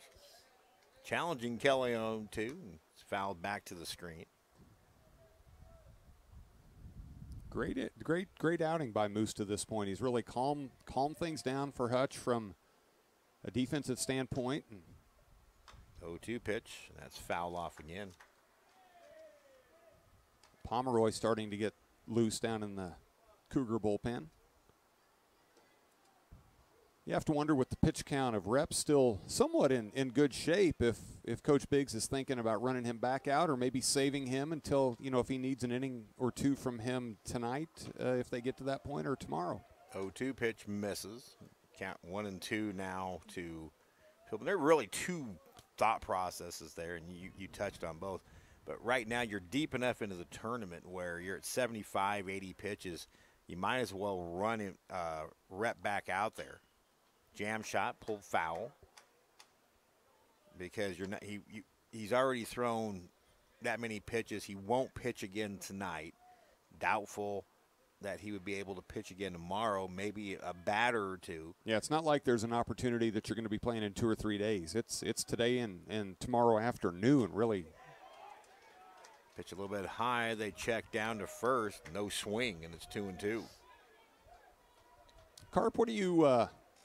We're in a situation here where one of these 2 teams is going to come back essentially immediately after this game and play Cowley.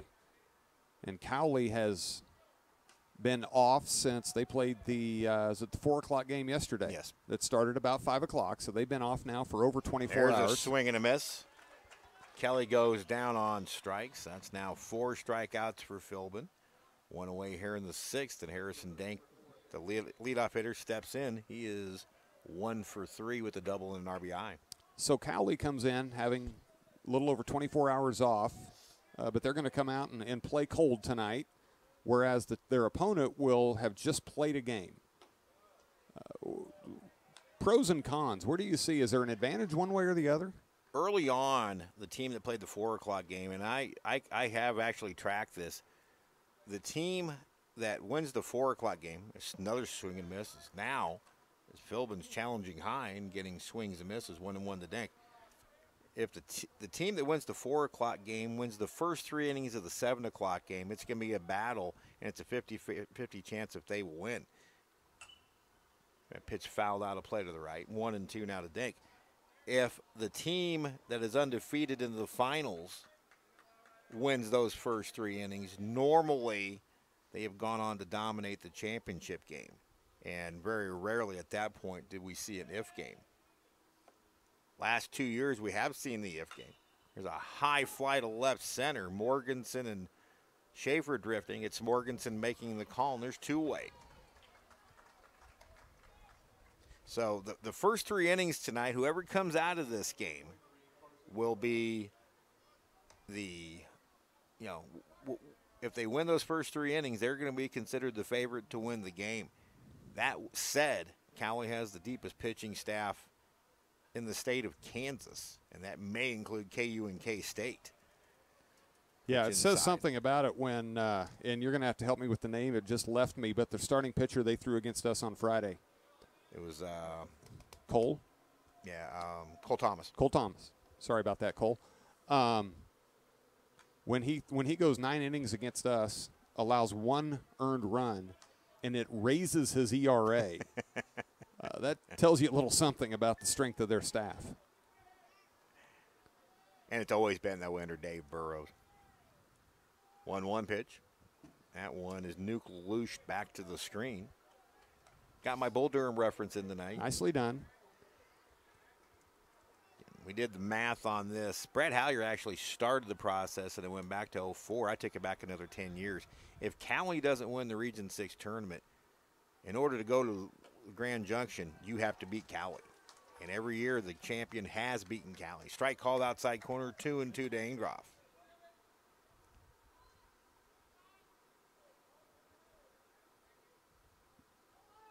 Two-two delivery. That one's hit the center field on the line. Schaefer's got it measured. And Zach Philbin turns in a 1-2-3 6th inning. So Philbin's keeping the Dragons in it. Now it's time for the Bats to come alive. Just 9 outs remaining in the Blue Dragons season. Can that prolific offense come back to life? We'll find out after this break. Dragons trail Barton 6-0.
Before we get back to action, got to give a little Blue Dragon love to Max Onches, the son of Blue Dragon women's basketball coach John Onches. Last week, he won the AVCTL title. Today, Max finishes second at the regional, and he's probably considered one of the favorites in the state tournament, which will start next week. So congratulations to Max and both John and Celeste on a great couple of weeks for that family.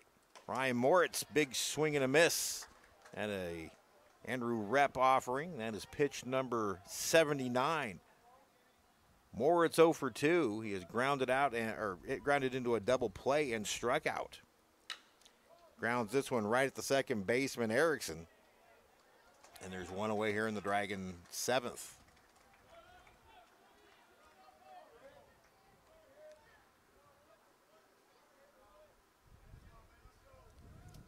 Former Blue Dragon and non-current AARP spokesperson Brady Hoover once again in the house. Just whiffed a foul ball the last half inning, so we had to call that out on Twitter. Julian Rip pulls one foul outside of the third. The Flying Dutchman 0 for that foul ball chopped by third base coach Jamel Cervantes. His lack of mobility due to that foot injury hampered him there. Rip's way out in front of that changeup, and now he trails 0-2. Right now, if you're Brett Biggs, you let Andrew Rep. I would ride this horse as long as I could. You better believe it. 0-2 pitch. Got him swinging on 3 pitches. I was just adding up the numbers, and that would be the 4th strikeout if my quick look at my score sheet is correct, because, the Dragons have been putting the ball in play, and they've hit several of them hard, but just not able to put things together. And when they do get a rally going, last couple of times it's been with 2 outs. 4 hits, 4 strikeouts, 3 walks now for Rep as Brock Shaffer steps in. Last couple of innings, the Dragons have made some noise with 2 out, but couldn't finish it off. Shaffer takes a shot to left and fouls it out of play. Count even at 1-1. Brock Shaffer in his Blue Dragon career. 84 total hits, a .303 hitter. 7 home runs, 51 RBIs. Fouls that one off again, and now he's down to the count 1-2. And simply put, Andrew Rep is just pounding the zone. Dragons only have 4 hits. They've been out hit 7-4. Check swing foul. Remains 1-2 to Shaffer.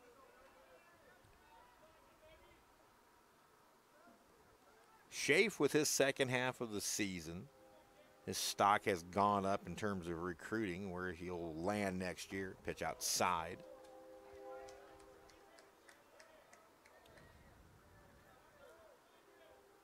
Two and two now to Shaffer.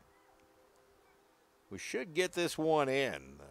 7 o'clock game, maybe a bit problematic. Storms are expected to be popping shortly here in South Central Kansas. Now 3-2 to Shaffer.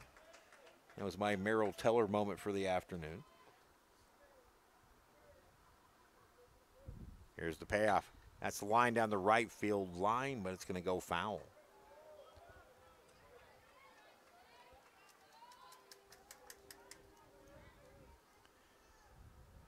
Once again, Brock, 6 RBI game on Saturday against Neosho County.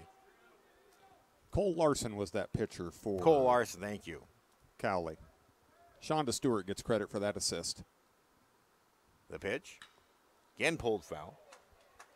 Shonda's sharp on that stuff. She is. Well, Nickerson faced him when they would play Concordia. True. And I said that as if you think, wow, Denny really knew that stuff. No, she put that in the tweet also, so I'm just using the information I'm provided. Once again, the 3-2 to Shaffer, inside ball 4. So another 2-out base runner. That'll bring up Logan Sartori. 3rd inning in a row, the Blue Dragons have a base runner on, but the 3rd inning in a row, it's come with 2 outs. 2-out hitting in this entire tournament, not just with these 2 teams, but has been very prevalent. There's been a ton of 2-out magic for teams in this 2018 regional. Strike 1 to Sartori at the belt, outer half. Logan has walked, reached on an error, and flown out to center. Logan's had 2 3-hit games and a 2-hit game while here in Wichita. Move over to first. Down 6-0. Doubtful Shaffer would be running, but that's just to cut down potentially him trying to score from first on a hit in the gap. Another changeup. Right now that changeup is really befuddling the Dragons. Really got them guessing. Reminiscent of Friday night with the aforementioned Cali pitcher. His changeup really decimated Hutchinson. All the more impressive by Rep. This is the 4th time through the lineup and still has him reaching. 1-2 the count now, and that pitch in the dirt. Lefty Casey Wolfkuhl starting to get loose in the Barton bullpen.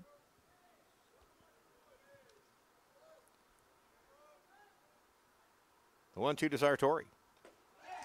Foul tipped into the glove. That's a strikeout, and the inning is over. Stretch time at Lawrence-Dumont. The Dragons have been blanked through 7 innings. Barton's only scored in 1, but they've scored 6. That's the difference in the game. Cougars 6 and the Dragons nothing.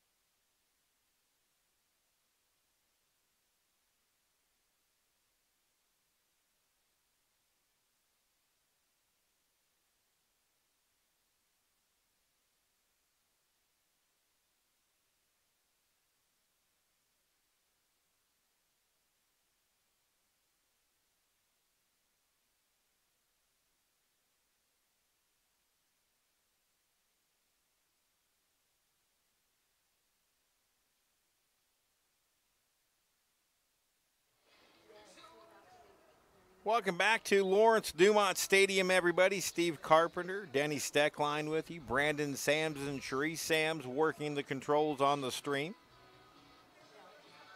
Dragons season has been reduced to 6 outs. And the run rule window has been closed in half. Barton comes up with 2 here in the 7th. It's now 8 after 7 in terms of the run rule. And Zach Philbin gets 3, 4, and 5. Bonar, Michael, and Erickson here in the 7th. That being said, I think we would see Coach Biggs taking an aggressive stance to try to end this one if they can get a couple of base runners on. And save as many pitches as he can. Brett Bonar 0 for 3, a strikeout, a fly out, and a ground out. And he takes inside ball 1 from Zach Philbin, who's been marvelous out of the pen this afternoon.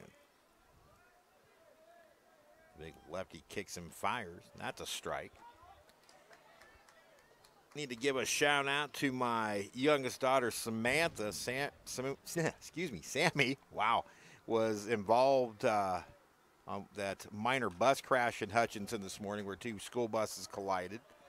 And she was one of the few who had some bumps and bruises from that. She's got a sore back, but she's at home. Her mom, Tina, is watching over her. And just wanted to give Sammy a shout out from Dad.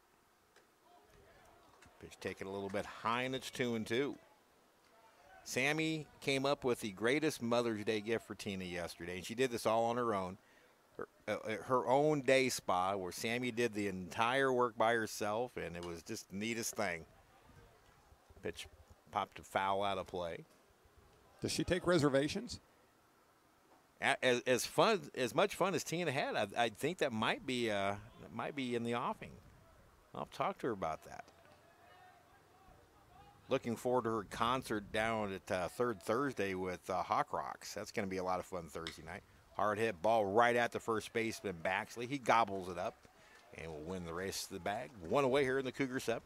You know, oftentimes you see the damage done by the middle of the lineup for somebody, and looking at Barton's 3, 4, and 5 hitters today, just 1 hit now in 10 at-bats for those 3 hitters. And so the damage has been done, quite a bit of it at the bottom and the top. The meat of the order has not had the impact that you'd normally expect. And just as I say that, Michael hits one to left center field, and it's in for a hit.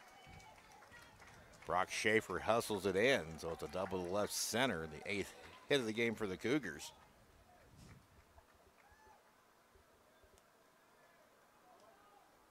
And let's see if Ryan Schmidt might pop out. Zach Moore, the sophomore from Edmond, Oklahoma, continues to throw in the pen.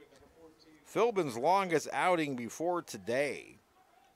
3 2/3 against Northern Oklahoma Tonkawa on April 9th. He went 3 against Pratt, so he's gone 3+ twice. And now Philbin at 4 here, so he's gone a season-long 4 innings. Erickson showing bunt, takes outside ball 1.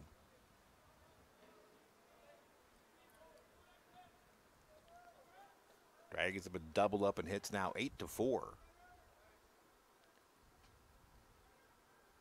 Third baseman Wyatt Divis even with the bag looking bunt. Here's the pitch. Outside 2-0.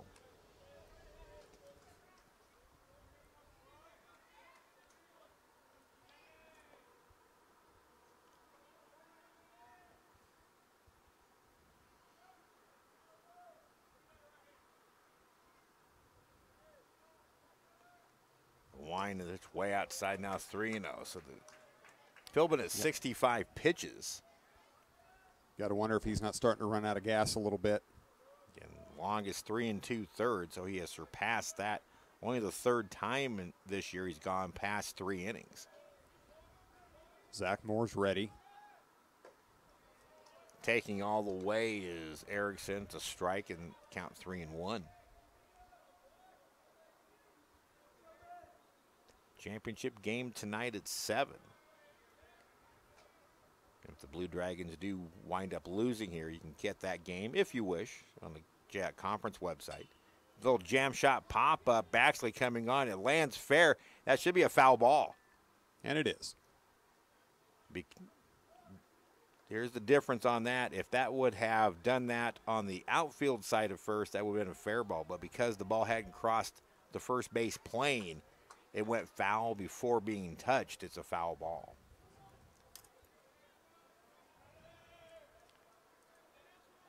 So full count now to Erickson. Scoreboard shows 3-1, but I believe it is 3-2. The big lefty fires. Grounded up the middle. Philbin slipped, and that one skitters into center field. Being waved around third as Michael to score, and it's 7-0. And now the potential game-ending run is on base. Philbin lost his footing when he came to plant and ended up on the ground and still almost got a glove on that one. That's the first run surrendered by Philbin. Here comes Ryan Schmidt. That puts the winning run now at first base with one down. Schmidt taking a look now, makes the signal, and the Blue Dragons will call upon sophomore Zach Moore to try to shut this thing down in the 7th. Dragons trail Barton 7-0. We'll return after this break.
Zach Moore, the sophomore from Edmond, Oklahoma, called upon to try to shut down the Cougars here and prevent a run rule. Zach Moore, after a marvelous start to his freshman year, a spider bite kind of off-kiltered his next year for him. He's not pitched in the position that the Dragons would thought. They expected him to be in the weekend rotation, but it's been a struggle at times for Moore as Dawson Pomeroy steps in. Zach Moore 3-2 with a 3.08 ERA. 26 in the third innings pitched, 26 hits, 22 runs, 20 strikeouts, 9 walks. Pitch misses upstairs, ball 1 to Pomeroy, who is 1 for 3 with an RBI double in the third. Zach was 8-0 as a freshman.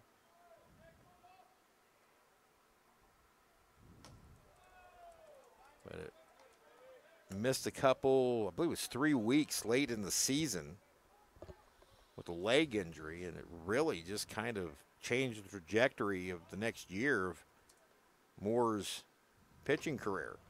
Now 3-0 to Pomeroy. Hey, you hate to what if something, but with the season he had up till that point, certainly looked to have a bright second year, and it just hasn't worked out for him as well as he would have liked, certainly. You know, we talked about the 4 pitchers on the shelf. He's another one that injuries, you know, change the trajectory of this team. 3-1 pitch. Misses high, ball 4. 1 across, 2 on, 1 out for Jared Maneth, the designated hitter. And again, he's filling in for Caden Fowler. Scott Wolverton's going to go out and talk to Zach. Zach was the face of the Blue Dragon promo video at the Sports Arena this year. And we tell everybody we did it on purpose. We kind of went with the Willie Mays Hayes motif from the credit card commercial. Well, it just worked out the way Zach delivered it. That's how it worked out. But Brandon and I tell everybody it was all planned. It was a great video. People loved it. Strike 1 to Maneth. The ideal time for Maneth to hit into his 3rd double play of the season. Dragons, if you have to turn one today, the Cougars have turned 2 very important ones that turned away early Dragon scoring opportunities. His 12-6 curveball, his main pitch, misses high, and it's 1-1. Riley Metzger starting to warm up in the Blue Dragon bullpen, the freshman from Stillwater, Oklahoma.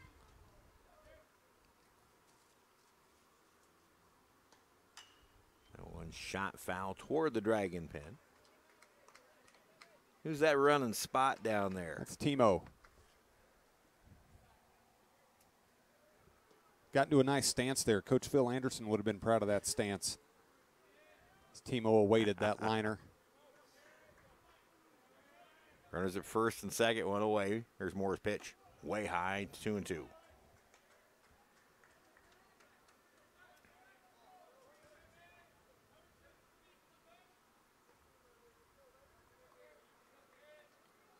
$90 here in Wichita on this Monday afternoon.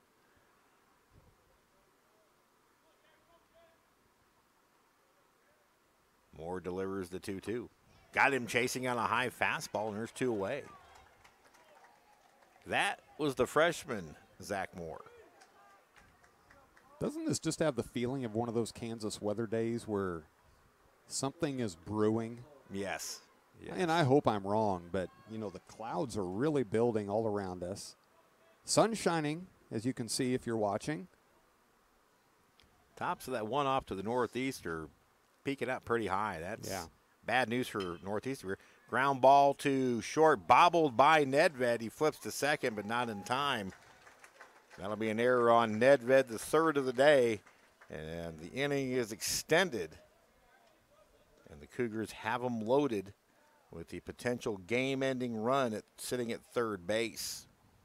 And that would have ended the inning and given the Dragons another chance to come to the plate, and you certainly hope that doesn't come back to haunt them. Chandler Kelly, the batter. 1 for 3 with an RBI single, a run scored, and 2 strikeouts. Scott Wolverton cannot let anything past him. He knocks that breaking pitch down. There is no kickback here at Lawrence-Dumont Stadium. You never see a ball fly off a certain part of the backstop where all the catcher has to do is turn around and grab it. Once it gets back there, it dies. 1-0. Inside 2-0.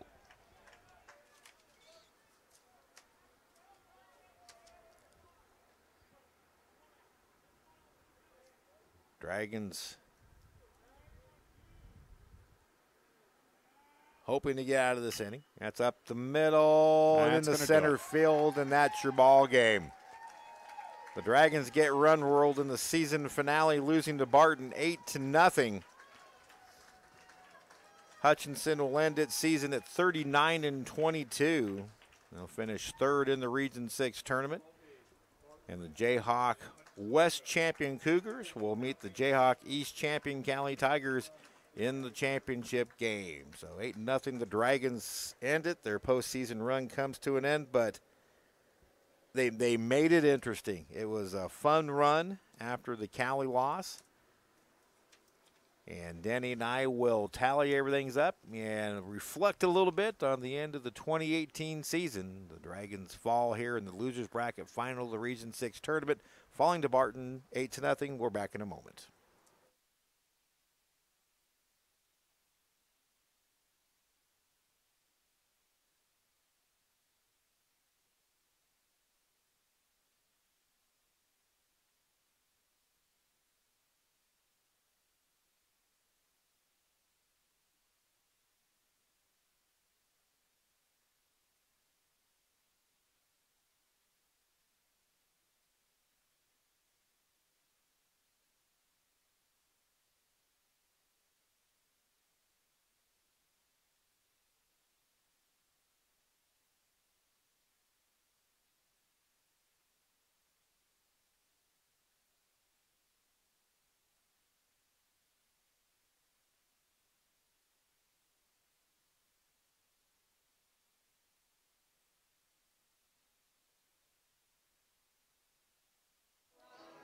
Welcome back to Lawrence-Dumont Stadium, everybody. Steve Carpenter, Danny Steckline with you, along with Brandon Sams and Cherie Sams. Blue Dragon post-game show. And unfortunately, the last one for 2018. Hutchinson's fun run through the Region 6 tournament comes to an end with an 8-0 loss to the Barton Cougars, ranked number 19 in the country. So the Region 6 championship is set. The two winners of the conferences in the region will square up tonight. Barton must defeat Cali twice in order to get to Grand Junction. But saved from this game, Denny, the second half of the season, the first half was a lot of growing pains for Hutchinson. The coaches knew it would be. We knew it would be. It was exciting to have that number 7 preseason national ranking. But this is a team that maybe in Ryan Schmidt's 6 years saw more improvement start to finish than any other team since he's been here. I don't think there's any question, Carp, and you hit it right on the head. Those preseason rankings, even Coach Schmidt and the entire staff, you know, while they appreciated them, I think they knew that those were probably a little lofty for all of the youth that they had coming in and the players that those young men had to replace from last year's team. They persevered, though, and they got through that adversity when they went through some of the valleys. And really have to give credit to the staff and to the players. Not only in the course of the season not showing that willingness to give up and mail it in, but as recently as last night when you're down 7 runs halfway through a game and they come back and still win it to get to this point today. And when you look at the fact that they made the final 3 of the Region 6 tournament, the 1 seed, the 2 seed, and they come in as the 8 seed, nothing to be ashamed of there. I'm trying real hard not to look down, though, because you know what's happening down there. Yeah, I was telling Brandon and Cherie that being the old baseball guy I am, this season, I hate when any of our team season ends. I take it very personal, very hard, because I'm very vested in it. But being the old baseball guy, this is a tough one for me, as is for you. We're both baseball guys. So yeah, and you know, and you've been there, and we've just wrapped it up now with Ryan finishing up his time as a part of the team, and we get to know these young men, we get to know their families, and you make some great friends through that. And you know, that's shown when you look at what's happening on Twitter and our phones lighting up with text messages from these former Blue Dragons who've moved on, and they're still very vested and still care a lot about the program they helped build and sustain, and how they feel about the coaching staff and the people here at Hutchinson. Real quickly before we wrap it up, let's get the game totals in for the Barton Cougars, 8 runs, 10 hits, 1 error, and they stranded 8 on base. The Blue Dragons, no runs, 4 hits, 3 errors, 6 left on base. The winning pitcher is Andrew Repp, a complete game shutout 4-hitter, 5 strikeouts, 4 walks. He improves to 6-3. Ryan Summers takes a loss. He's 2-1. But he can take something out of this game. Zach Philbin can take something out of this game.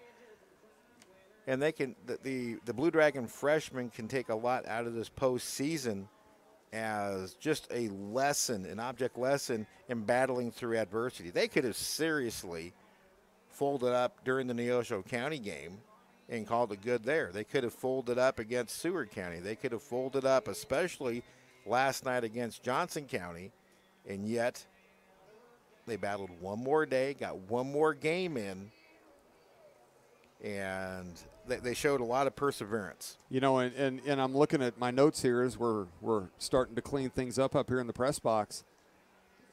We spent a lot of time in the pregame talking about the offensive numbers we'd seen.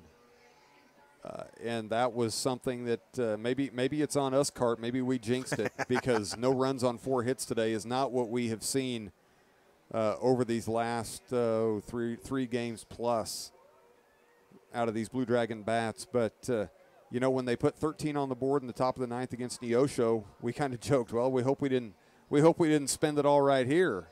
And they didn't, but that luck finally ran out. And we saw it come to an end right here. But, you know, kudos to Ryan Schmidt, Scott Reller, Jamel Cervantes, Toby Cornejo, the entire coaching staff for what they brought to us this year. Nothing to be ashamed of, nothing to hang your heads about. And, you know, I'm already excited for next year. You bet. Let's see what's going to happen. You bet. Couple of sophomores to mention. Bobby Morganson, the career RBI leader in Hutchinson history with 148. He will finish in the top 5 in hits with 155. Wyatt Divis will be top 5 in home runs with 26. He'll be top 10 in RBIs. And I'll pour through all those numbers. Dayton Lane in the top 5 in terms of career assists, and there's a lot of numbers to pour through. One of the great things about baseball is I get to pour through all those numbers, and when the all-conference teams are released, we'll have all that information and get the wrap-up as quick as we can. But while you get to go spend some time with the team, I've got another game to work up here in the press box. And we're going to wrap this one up. The Blue Dragons end their season at 39-21, third in the region. A great postseason run for Ryan Schmidt and the crew. So, Carp, I just want to say thank you for the opportunity, letting me sit in the chair next to you and pinch hit for you when you were busy at the track meet and get to call some play-by-play. Look forward to assuming Coach Schmidt rehires me for the PA down at Hobart Detter. I look forward to doing that again next season. You bet, and I appreciate all your help with this. I couldn't do this without you. With baseball and softball always overlapping, and then you throw other things in, it can be quite a task to cover the spring sports, and you do a great job of helping me out, and I so appreciate it. You bet, Carp. You bet, Carp. I'm going to go down and I see they're starting to head out and get ready to go to the bus, go hug a few players, and kind of wrap up some farewells because they'll be hitting the road with school being out now. So appreciate it, Denny. Thank you. So for Denny Stackline, Brandon Sams, Cherie Sams are in the crew tonight. Brandon, couldn't do without him as well. Cherie pinch hitting. Really appreciate her work as well. Steve Carpenter from Lawrence-Dumont Stadium. The Blue Dragons season comes to an end. They fall to Barton 8-0 in the Region 6 tournament losers bracket final. Hutchinson ends its season at 39-22, another highly successful season for Hutchinson Community College. That'll be our last broadcast for the 2018 season. We thank you so much. Our hit numbers all year have been outstanding, and that's because you follow Blue Dragon athletics very closely, and we're glad to bring it with you. For the entire crew here at Lawrence-Dumont Stadium for the final time in 2018, Steve Carpenter. So long, everybody. We'll see you in 2018-19.